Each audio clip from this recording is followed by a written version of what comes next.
Brad Pitt, ce film, il est une expérience incroyable pour le téléspectateur et j'ai cru comprendre que pour les acteurs aussi, le tournage avait été assez spécial, hein. On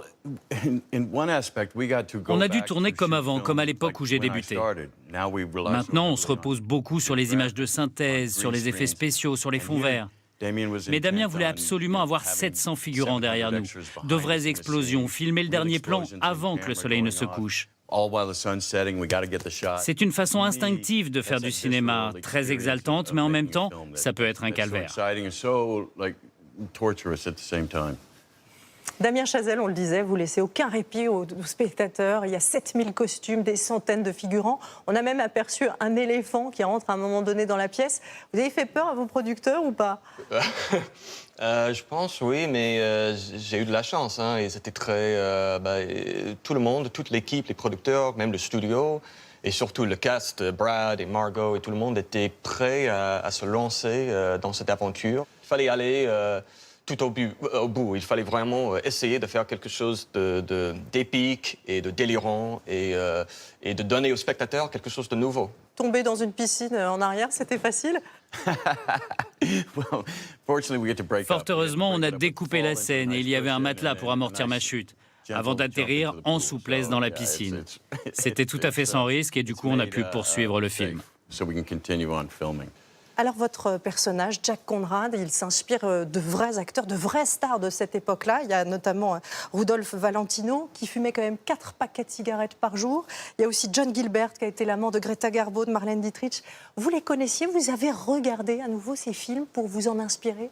J'ai découvert à quel point ils avaient du charme, ils étaient vraiment séduisants.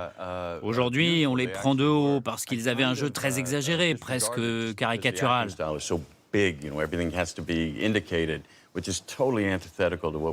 C'est aux antipodes de ce qu'on fait aujourd'hui.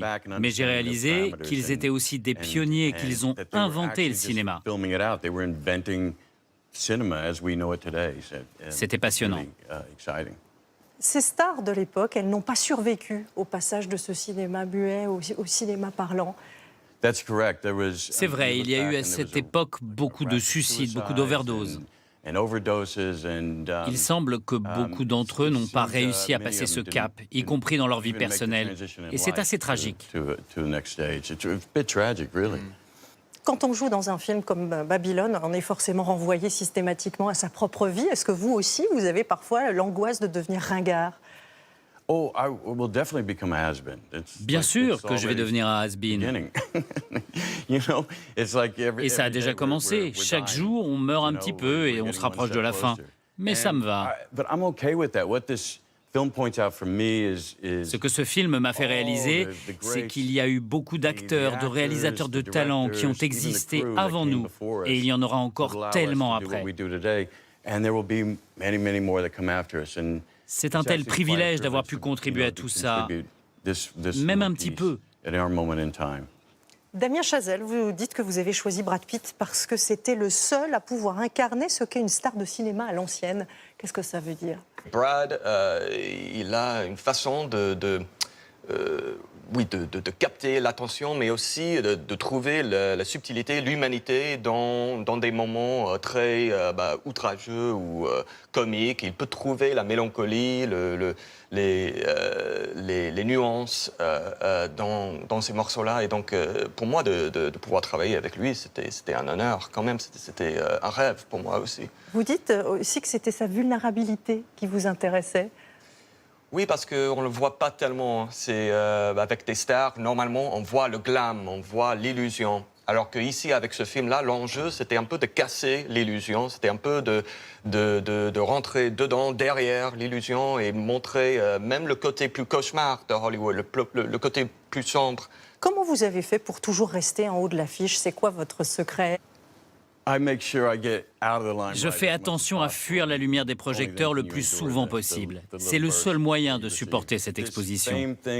La célébrité, c'est une conséquence de ce métier. Si on tombe dans ce piège, on ne va pas très loin.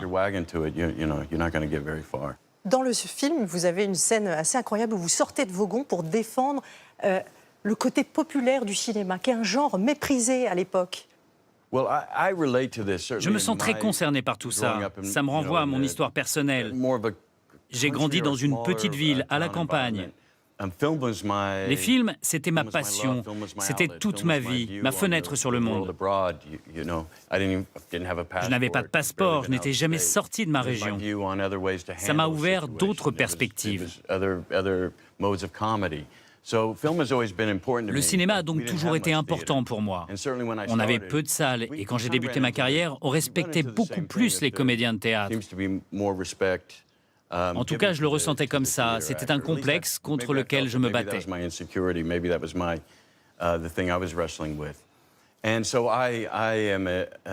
Donc je suis amoureux fou des films. Je les défends quelle que soit leur forme, sur petit ou grand écran. J'aime les films et je les aimerai toujours. Vous avez tous les deux une histoire d'amour avec la France. Vous, Damien Chazelle, vous êtes franco-américain. Est-ce que vous pourriez tourner un film en France et en français? Oui, pour moi, mon amour du cinéma, je ne peux pas le séparer de mon amour de la France. Et surtout, c'est à Paris que je suis devenu vraiment cinéphile. Regardant les films dans les salles, les vieux films, les films non américains, et donc de découvrir tout ce monde. Ouais, je ne peux pas m'en séparer. Allez, faisons un film en français. French horror musical? Oui, une comédie musicale en français. Pourquoi pas? Allez, faites-nous plaisir. Un mot en français. Oh non, ne me faites pas ça. À chaque fois que je viens en France, je dis donnez-moi un an de plus ou deux. Je vous le demande à nouveau. Rendez-vous est pris. Je vous réinviterai dans un an pour qu'on vérifie vos progrès. Il y a une rumeur qui court ces derniers jours, et vous êtes obligé de nous donner la réponse, qui dit que vous allez quitter les États-Unis pour vous installer chez nous. Non. L'an dernier, j'ai passé quelques mois ici et c'était sublime. Il y a vraiment une raison pour laquelle les peintres ont choisi la France. J'ai dans l'idée de passer la moitié de l'année ici en Europe. Ça me plairait bien. Merci infiniment à tous les deux d'être venus nous parler de ce grand film qui sort donc mercredi sur les écrans. Merci beaucoup. Merci beaucoup. Merci beaucoup. Et voilà, on va se quitter avec la musique de Babylone, justement, qui vient d'obtenir un Golden Globe. Félicitations donc pour ce premier prix. Et on vous souhaite le meilleur pour les Oscars, évidemment, fin février. Très belle semaine à vous tous et je vous retrouve vendredi prochain.